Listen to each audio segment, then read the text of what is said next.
बिस्मिल्लाहिर्रहमानिर्रहीम। कैसे हैं भैया आप लोग? रटना नहीं है, समझना है।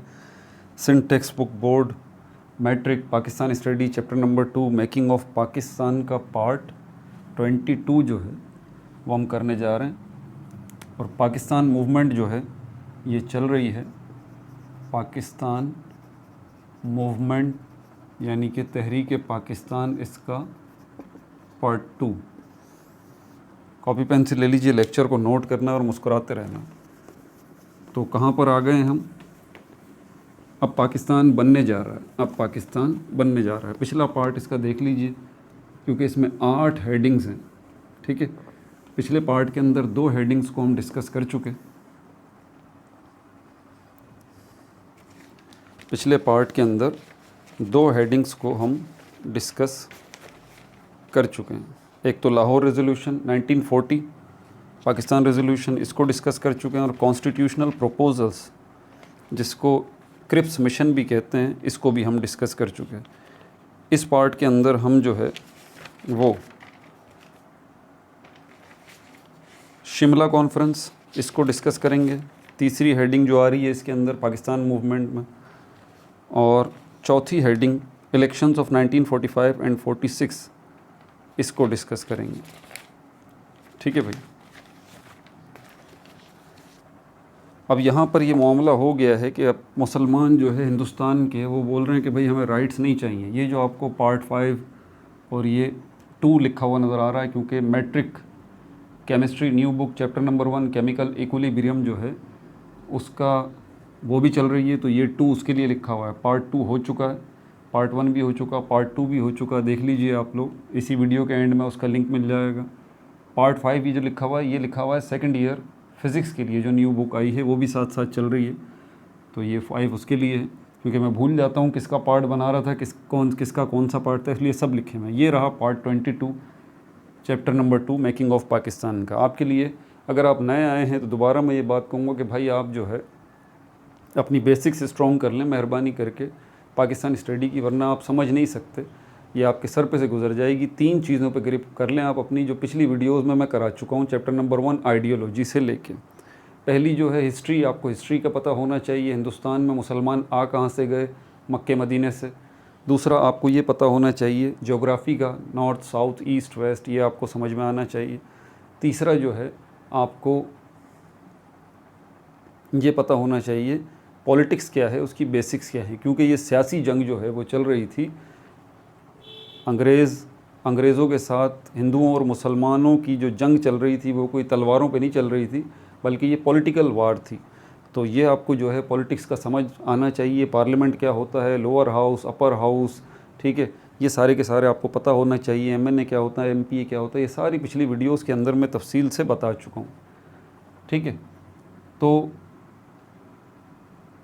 ये आप लाजमी देख लीजिए पिछली वीडियोस, तो आपको मज़ा आएगा। आपको ये पूरा एक तसलसल से मामला चल रहा है। प्लेलिस्ट इसकी देख लीजिए, Pakistan study 10th class Pakistan study की प्लेलिस्ट बनी हुई है, वो भी एड्रेस बता देता हूँ, इसी स्क्रीन के नीचे देखें, आपको लोगो नज़र आ रहा होगा। रटना नहीं, समझना है, उस पर क्लिक करें। ठीक है, पेज खुल जाएगा, वहाँ प्लेलिस्ट का ऑप्शन देखें, प्लेलिस्ट पे क्लिक करें, प्लेलिस्ट आपके सामने आ जाएंगी। 10th क्लास पाकिस्तान स्टडी की प्लेलिस्ट, उसमें सारी वीडियोज़ मौजूद हैं। 10th class biology new book जो है आपकी मैट्रिक की, उसकी प्लेलिस्ट जो है वो मौजूद है। 10th क्लास जो है केमिस्ट्री, उसकी भी प्लेलिस्ट मौजूद है। 11th केमिस्ट्री की प्लेलिस्ट मौजूद है। 12th केमिस्ट्री की प्लेलिस्ट मौजूद है। 12th फिज़िक्स की प्लेलिस्ट मौजूद है, और भी प्लेलिस्ट हैं, देख लीजिए। तो ये एड्रेस भी मैंने आपको समझा दिया, सारी वीडियोज़ वहाँ पर मौजूद हैं। तो ये पार्ट 2 के अंदर, पाकिस्तान मूवमेंट के पार्ट 1 के अंदर, तो ये मामला चला था 1930 से। खुतबा अलाहाबाद से अल्लामा इकबाल ने जब पहली दफ़ा ये बात बोली कि भाई अब हुकूक की बात छोड़ दें आप, सेपरेट आइडेंटिटी की बात छोड़ दें आप, अब आप मुल्क की बात करें कि हमें जो है मुल्क बनाना है। तो 1930 से 1930 से फिर हिंदुस्तान के मुसलमानों की सोच बदल गई। अब वो हुकूक की बात नहीं करते थे कि हमें हमारे राइट्स चाहिए, अब वो बात कर रहे थे मुल्क की, कि भाई हमें मुल्क बना के दो। नॉर्थ वेस्टर्न जोन जो है, यहाँ जो सूबे हैं सिंध, पंजाब, KPK, बलूचिस्तान, इनको मिला के, और ईस्टर्न जोन की साइड पे जो बंगाल सूबा है, इसको मिला के, इन 5 सूबों को मिला के हमें एक मुल्क बना के दें जिसका नाम पाकिस्तान है। ये बात तय हो गई कब? 1940 के अंदर, 1940 के अंदर। 1940 का ये जो टाइम पीरियड था जब मुस्लिम लीग का सालाना इजलास जो है वो मुनक्किद हुआ था, ठीक है। और कहाँ मुनक्किद हुआ था? लाहौर में। जिस जगह पर मुनक्किद हुआ था उस जगह को आज हम जो है वो वहाँ पर एक मीनार भी बनाया हुआ है जिसको मीनार पाकिस्तान कहते हैं, इसी करारदाद, इसी रेजोल्यूशन की याद में, क्योंकि इसी जगह पे लाहौर में जो है वो ये रेजोल्यूशन पास हुई थी जिसका नाम लाहौर रेजोल्यूशन था। बाद में इसको पाकिस्तान रेजोल्यूशन का नाम दिया गया। और इसमें ये बात तय की मुसलमानों ने, सारे हिंदुस्तान के मुसलमानों ने, बड़े बड़े कायदीन ने, कि हमें पाकिस्तान जो है वो चाहिए। अब जब ये बात तय हो गई कि अब पाकिस्तान चाहिए तो बस सिर्फ हिंदुस्तान के सारे मुसलमानों का एक ही सिमत हो गई थी, हुकूक की नहीं, हमें मुल्क बना के दें, बस, दूसरी बात नहीं। इसी टाइम पीरियड में 1940 से एक साल पीछे चलें 1939 में, तो दूसरी world war, second world war जो है वो भी शुरू हो गई थी। ये सारी तफसीलात मैं पिछली वीडियो में बना चुका हूँ। तो ये दूसरी सेकंड वर्ल्ड वॉर भी चल रही है। बहरहाल अब जो है पाकिस्तान मूवमेंट के अंदर, क्योंकि बहुत ज़्यादा पॉलिटिकल डेडलॉक हो चुका, सियासी तात्तुल का शिकार हो चुका है, क्योंकि यहाँ पर सियासी मामला चल नहीं रहे अभी हिंदुस्तान के अंदर। अंग्रेज़ परेशान हैं इंग्लैंड के अंदर कि एक तरफ तो हम जंग में फंसे पड़े हैं और दूसरा हिंदुस्तान में बगावत का इम्कान है। अगर हिंदुस्तान की आवाम बागी हो गई, इस खित्ते की, इतना बड़ा खित्ता है, तो हम जंग हार जाएंगे। किसी न किसी तरह आवाम को काबू करके रखें। हिंदुस्तानी भी ये बात बहुत अच्छे तरीके से जानते थे कि यही टाइम है इसको कैश करने का। तो अंग्रेज़ जो है वो इसी कोशिश में लगा हुआ था कि हिंदुस्तान को किसी न किसी तरह ठंडा करके रखें। तो मुख्तलिफ़ प्रपोजल्स इसके हवाले से आते रहते थे, जिसमें बड़ा मशहूर जो है गवर्नमेंट ऑफ इंडिया एक्ट 1935 का कानून आया था, जिसमें मुसलमानों को सूबे के लेवल पर, हिंदुस्तानियों को सूबे के लेवल पर जो है वो कहा गया था कि भाई आप अपनी हुकूमतें बना लें। मरकज़ में हम रहेंगे, सूबे में, मरकज़ से मतलब सेंट्रल लेजिस्लेटिव असेंबली में हम बैठेंगे, अंग्रेज़ कह रहा था, और सूबों में आप अपनी हुकूमतें बना लें। जिसके तहत 2 साल बाद 1937 में इलेक्शन भी हुए थे, जिसमें मेजॉरिटी कांग्रेस ने विन किया था और कांग्रेस ने 7 मिनिस्ट्रीज़, 7 प्रोविंसेस में अपनी हुकूमतें बनाई थी। बाद में कांग्रेस रिज़ाइन कर गई थी 1939 में ही, और उसकी वजह भी मैं आपको बता चुका हूँ पिछली वीडियो में क्यों रिज़ाइन किया था। गवर्नमेंट, जब कांग्रेस ने रिज़ाइन कर दिया गवर्नमेंट से, तो इसका मतलब ये हुआ कि अब अंग्रेज़ और हिंदुस्तानियों के दरमियान क्लैश हो गया डायरेक्ट। तो अंग्रेज़ को डबल टेंशन कि हिंदुस्तानियों को अब काबू करके रखना है, ये तो रिज़ाइन कर गए हैं।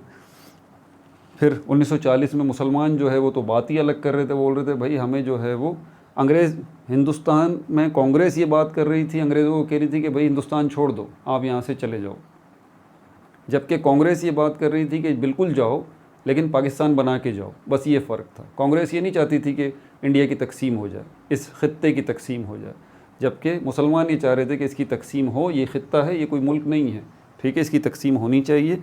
ये जो सूबे बनाए गए हैं जहाँ मुसलमानों की अक्सरियत है, यहाँ हमें मुल्क बना के दें आप, फिर आप भले चले जाएँ। तो इसी सिलसिले में 1914 में पाकिस्तान रेजोल्यूशन जो है वो पास हो गई थी। अब हिंदुस्तान का ये मामला था कि अब यहाँ पर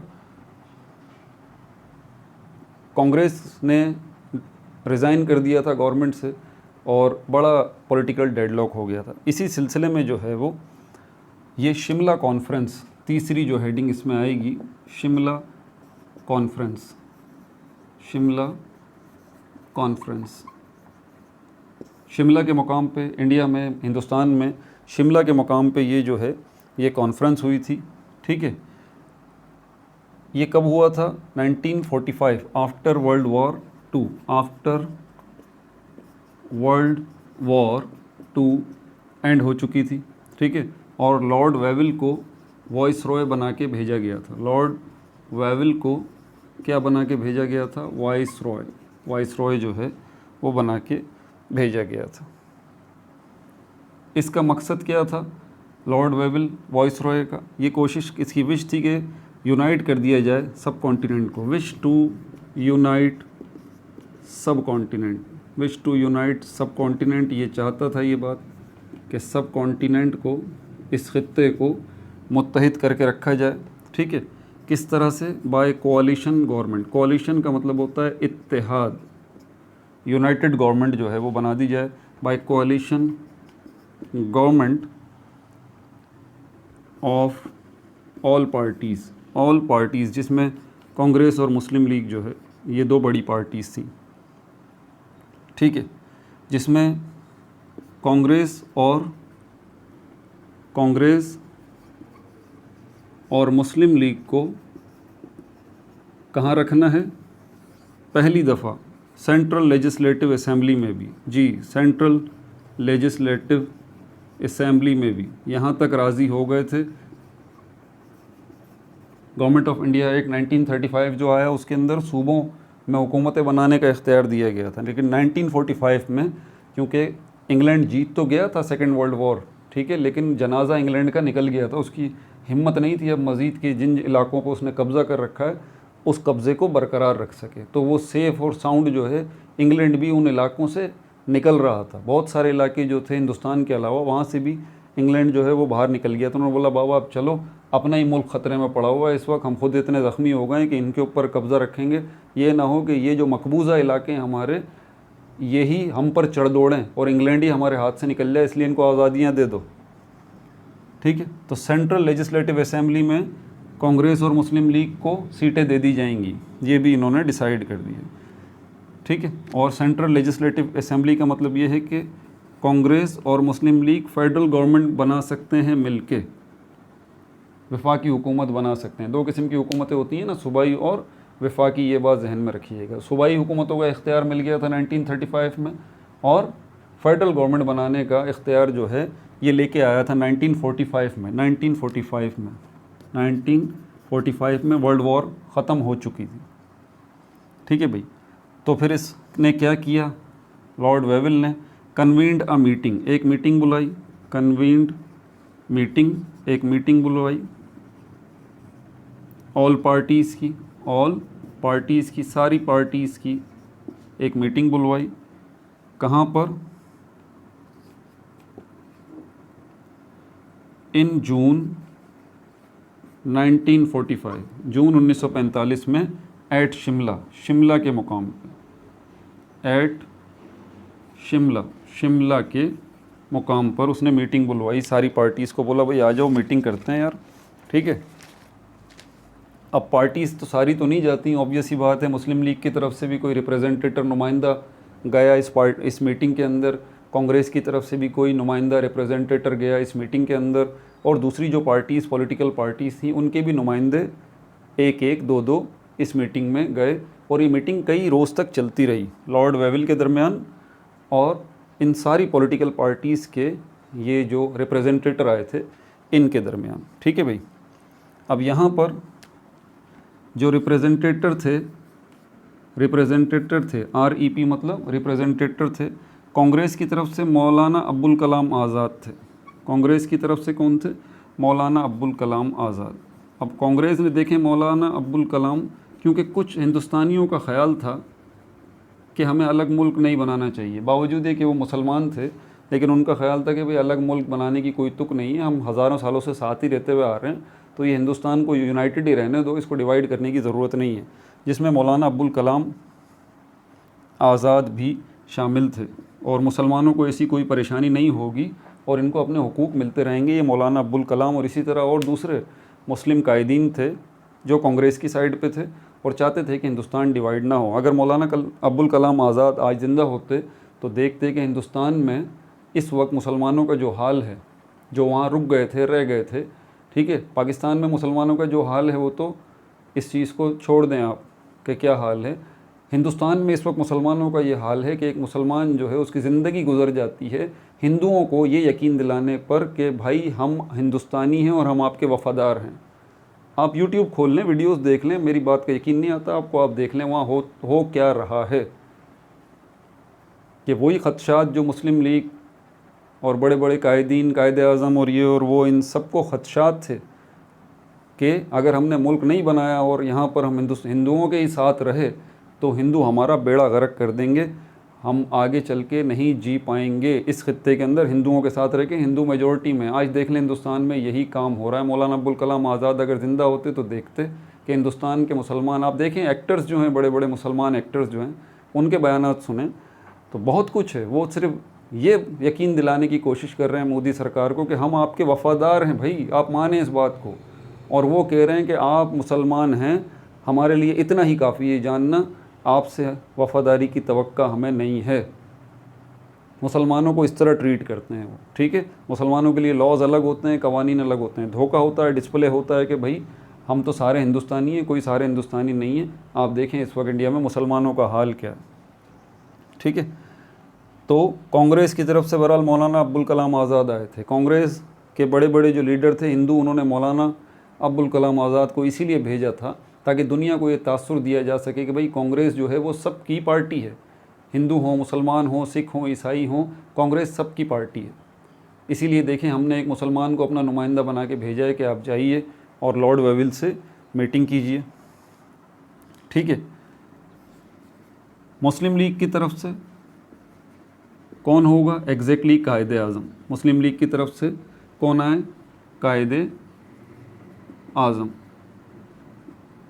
कायदे आज़म, कायदे आज़म जो है वो नुमाइंदे की हैसियत से गए इस मीटिंग के अंदर, ठीक है भाई। अब आगे पॉइंट लिखता हूँ इसके।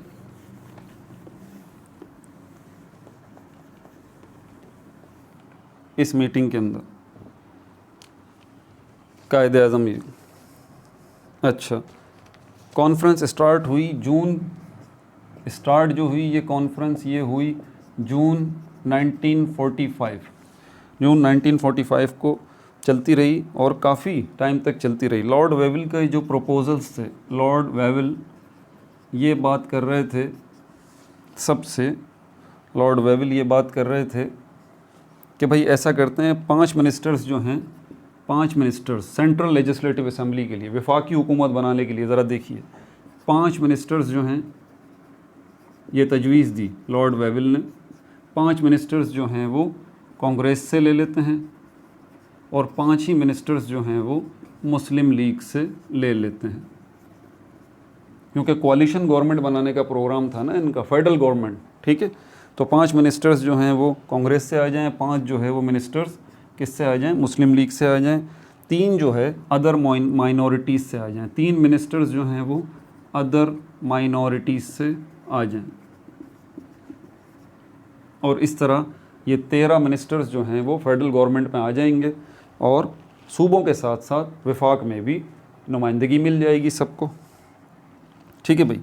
कांग्रेस जो है वो ये नहीं चाहती थी, क्योंकि कांग्रेस का प्रॉब्लम ये था ना, कांग्रेस ये बोलती थी कि हमारी अददी अक्सरियत है, हम अददी जमात हैं, मेजॉरिटी में हैं, ठीक है।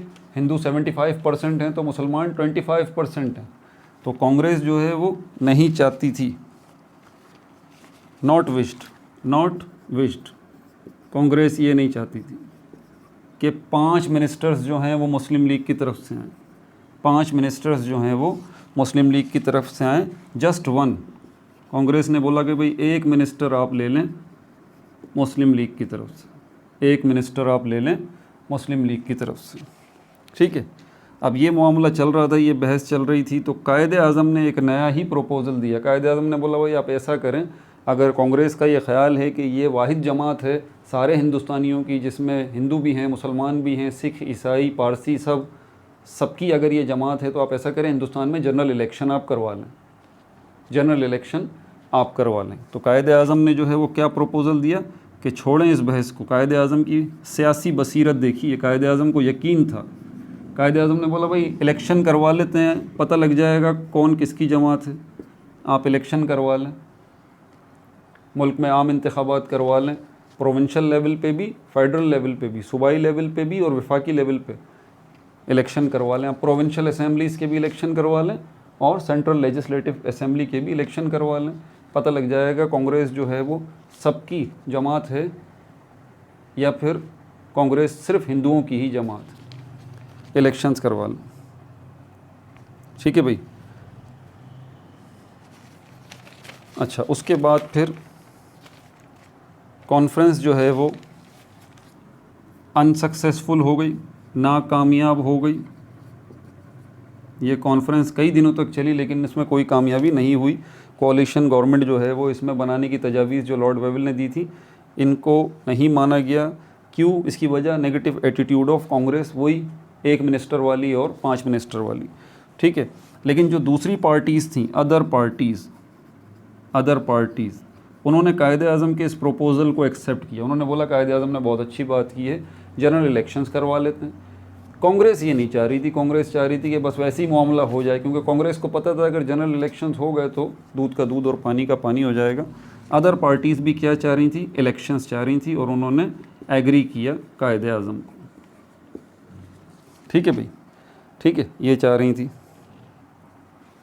अच्छा, अब चलते हैं चौथी हेडिंग की तरफ। फिर इलेक्शंस शुरू हुए, इलेक्शंस शुरू हुए 1945 1946 के, ये चौथी हेडिंग आ जाएगी। अब इलेक्शंस शुरू हुए, इलेक्शंस, ये नंबर 4th हेडिंग आ गई,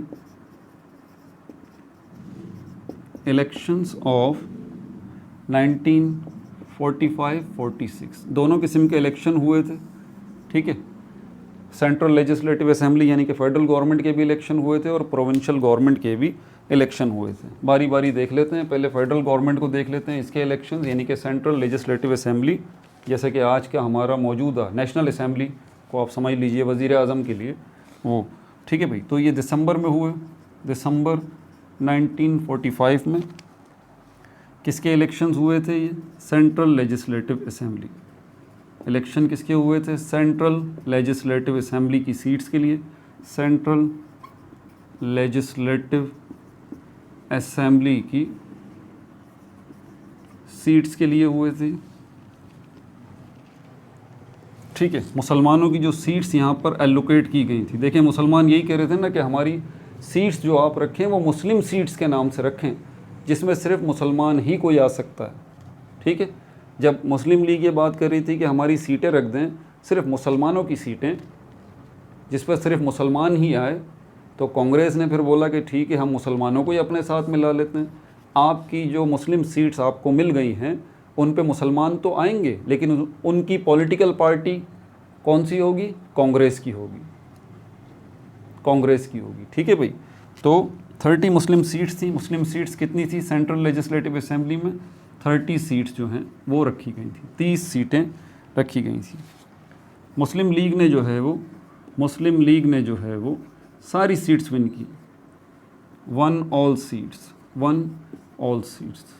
एक भी सीट कांग्रेस को विन नहीं करने दी, मतलब कांग्रेस का कोई भी मुस्लिम नुमाइंदा इन 30 मुस्लिम सीट्स के ऊपर विन नहीं किया, बल्कि मुस्लिम लीग के जो मुस्लिम नुमाइंदे थे उन्होंने विन की 30 की 30 सीट सेंट्रल लेजिस्लेटिव असेंबली की। जैसे आजकल हमारी नेशनल असेंबली की सीट्स हैं ना, 342 पहले थी, नवंबर 2023 से पिछले साल में ये कम करके 336 कर दी गई, 336 सीट्स नेशनल असेंबली की। ठीक है भाई, लीग 1 ऑल। अच्छा, कांग्रेस की जो सीट्स थी, इसके अलावा 30 तो मुस्लिम्स की सीट थी ना, जो कांग्रेस की सीट्स थी, जो दूसरी सीट्स थी, यानी कि